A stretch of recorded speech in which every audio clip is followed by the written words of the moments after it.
Você quer saber como que um advogado lá dos Estados Unidos acabou mudando a composição da panela que você pode ter aí na sua casa? No vídeo de hoje a gente vai falar sobre o filme Dark Waters, ou O Preço da Verdade, que relata um pouco desses fatos. Olá, tudo bem com você? Meu nome é Lívia, eu sou advogada. No vídeo de hoje eu vou falar sobre o filme Dark Waters, ou O Preço da Verdade, que foi lançado recentemente mais ou menos lá em 2020, na verdade, que tem o Mark Ruffalo, que é o mesmo ator que fez o Hulk e tal, interpretando o personagem desse advogado real, Robert Bilott, que trabalhava, assim, originalmente num escritório de advocacia que fazia defesa de grandes empresas, e ele é procurado por um vizinho ali, né, um conhecido da avó dele, que morava na Virgínia Ocidental, e ele tinha lá a fazendinha dele, aí o rebanho dele começou a morrer, ficar doente, depois morrer, e as pessoas também daquela cidade começaram a adoecer. Your grandma tells me her grandson's some fancy environment lawyer down in Cincinnati. I am a corporate defense attorney. So? I defend chemical companies. Well, now you can defend me. Então ele procura esse advogado para dar uma olhada ali na situação. E o Robert, interpretado pelo Mark Ruffalo, vai até a cidade e percebe assim, que tem alguma coisa estranha com as pessoas daquela cidade. Ele vê que o gado ali realmente foi dizimado, tinha quase 200 vaquinhas lá, e aí no fim só tem mais duas, e estão bem com a pele cheia de feridas. Enfim, bem triste a situação, e isso acaba sensibilizando um pouco o advogado. O Robert, por trabalhar nesse escritório grande lá dos Estados Unidos que advogava para empresas, inicialmente é reportado, pelo menos no filme, que ele começa a investigar a empresa para mostrar assim, não, a empresa não tem nada a esconder, então vai ser bom até para ela mostrar que o que está acontecendo na cidade não tem nada a ver com a atividade dela lá.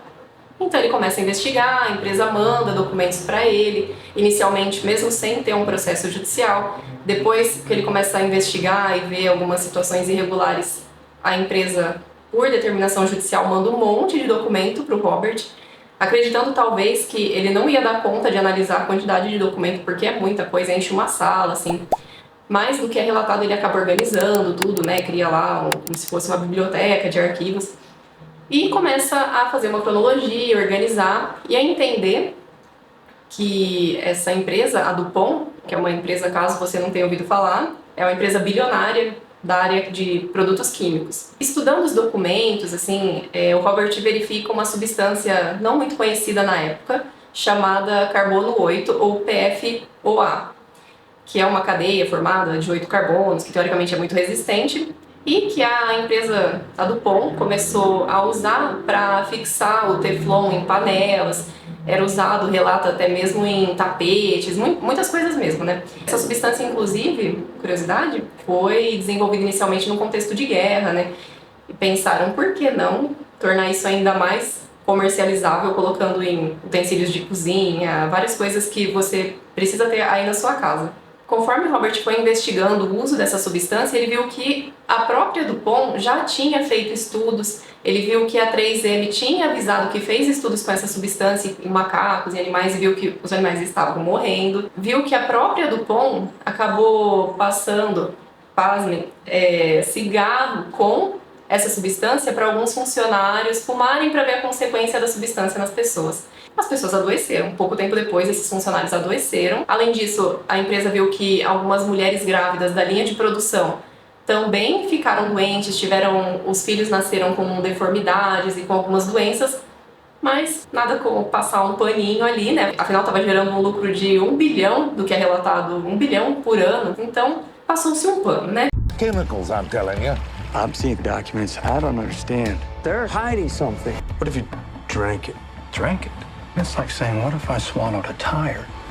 What if whatever's killing those cows is in the drinking water? What in the hell's going on? DuPont is knowingly poisoning 70,000 local residents for the last 40 years. E fingiram que estava tudo sob controle. O Robert, então, ele acabou conseguindo levantar, com base na documentação fornecida pela própria empresa, pelo menos é o que é relatado no filme, que a substância não era muito boa, né, para o ambiente, para a saúde. e que a empresa sabia disso. Ele reuniu, então, algumas pessoas da cidade para dar entrada nesse processo e foi feita uma espécie de arbitragem, no qual a empresa estaria de acordo com o procedimento de serem eleitos 3 cientistas independentes que iam analisar a amostra de sangue das pessoas da cidade para ver se aquela substância, o PFOA ou carbono 8, realmente poderia estar causando o adoecimento das pessoas. Para incentivar as pessoas a irem retirar o sangue para fazer análise, mostra-se no filme, que foi oferecido um cheque de $400 por pessoa. Então, muita gente foi, praticamente a cidade inteira. Mostra no filme que aproximadamente 69 mil pessoas foram lá tirar o sangue para poder pegar o dinheiro. E do que mostra no filme, na verdade, as pessoas estavam indo para mostrar que a empresa era inocente, porque era um grande empregador da cidade, então tinha uma grande proteção que é mostrada da comunidade em relação à empresa. Considerando que foi juntada muitas amostras de sangue para esse comitê de apenas 3 cientistas fazendo toda a análise, demorou muito tempo para sair o resultado. Acredito que aproximadamente uns 7 anos. Então as pessoas já estavam até perdendo as esperanças do processo, assim, mas saiu o resultado. E o resultado foi que realmente essa substância PFOA, ou carbono 8, estava relacionado a vários tipos de câncer e doença. Mas como é uma empresa muito grande, falou assim, não aceito mais o resultado dessa comissão que eu tinha concordado em participar e resolve encarar processos individuais das pessoas que estavam doentes, que os parentes adoeceram. Esse advogado, Robert Bilott, começou a entrar então com vários processos individuais para pleitear indenização em razão do adoecimento pelo uso dessa substância pela empresa ali da cidade. Com o tempo, as condenações foram saindo e foram sendo cada vez maiores.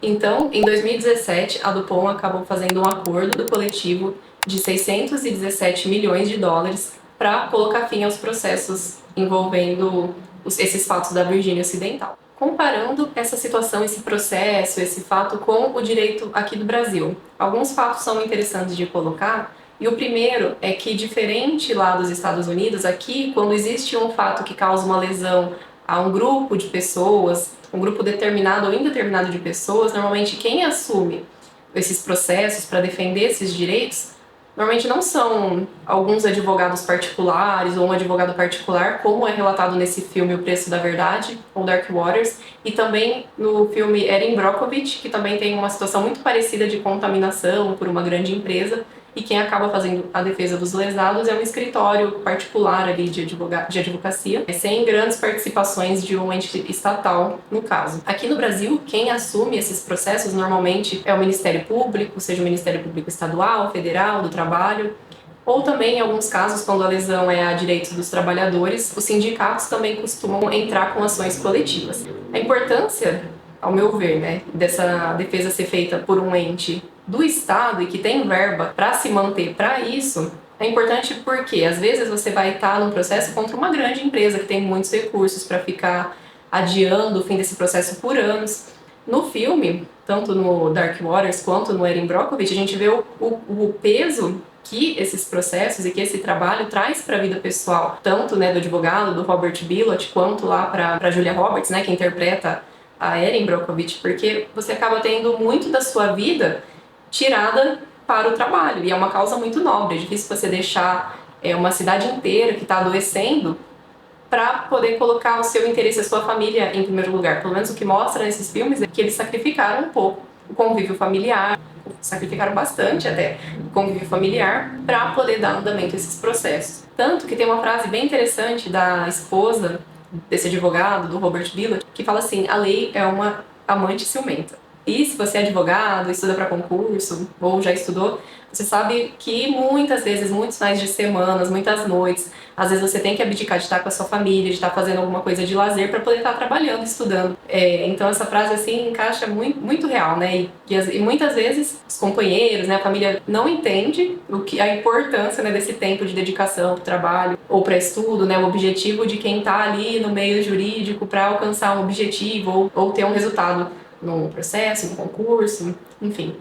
A lei é uma amante bem ciumenta mesmo, Várias atualizações para você ter que ficar ali sempre estudando, Nunca dá para largar dela. Além disso, eu não sei se você sabe, mas teve um caso similar a esse no interior de São Paulo, na região de Paulínia, onde a empresa Shell, e depois foi comprada pela BASF, ela explorava a produção de agrotóxicos com uma substância chamada de DRINs. Essas substâncias hoje em dia são proibidas, mas há uns 30 anos atrás, quando era feita essa produção, ainda não tinha uma regulamentação muito específica. Mesmo assim, é relatado que a Shell tinha aterros clandestinos dessa substância, de rejeitos, de sobras dos processos químicos, e que esses aterros, onde ficavam essas substâncias, até mesmo acabaram vazando lá e contaminando a cidade, e a justiça acabou determinando até mesmo que a Shell arcasse com a retirada das famílias do local mais afetado e bancasse que elas ficassem em outro local que fosse mais seguro para a saúde delas. Em razão dessa atividade desenvolvida, verificou-se que houve a contaminação de lençóis freáticos e também estava ocorrendo o adoecimento de muitos trabalhadores e de moradores da região. Em razão disso, o Ministério Público do Trabalho entrou com uma ação para obter uma indenização e também que a empresa, no caso, arcasse com os custos dos tratamentos médicos dessas pessoas que estavam doentes ou tinham grandes chances de vir a adoecer pelo contato com essas substâncias químicas. E além, então, de arcar com esse tratamento médico, foi fixada uma indenização de 200 milhões de reais. Se for pensar, para mim e para você, é muito dinheiro. Mas para uma empresa que ganha bilhões, não é tanto dinheiro assim, né? E também, se for pensar que a indenização ela tinha sido fixada, em primeiro lugar, em 620 milhões. Então, depois de muito recurso, né, acabou sendo reduzido para 200 milhões. Então, fica aqui a minha indicação para você que gosta de filmes jurídicos e de direito. Esse filme é bem interessante e é retratado de uma forma muito interessante. Você acaba ficando até imerso no filme, acompanhando o Robert Bilott nesse processo.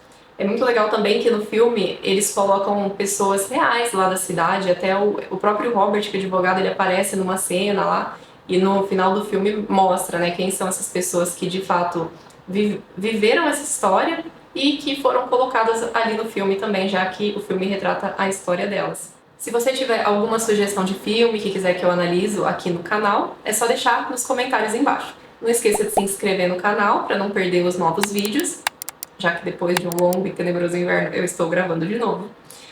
E a gente se vê num próximo vídeo. Até mais!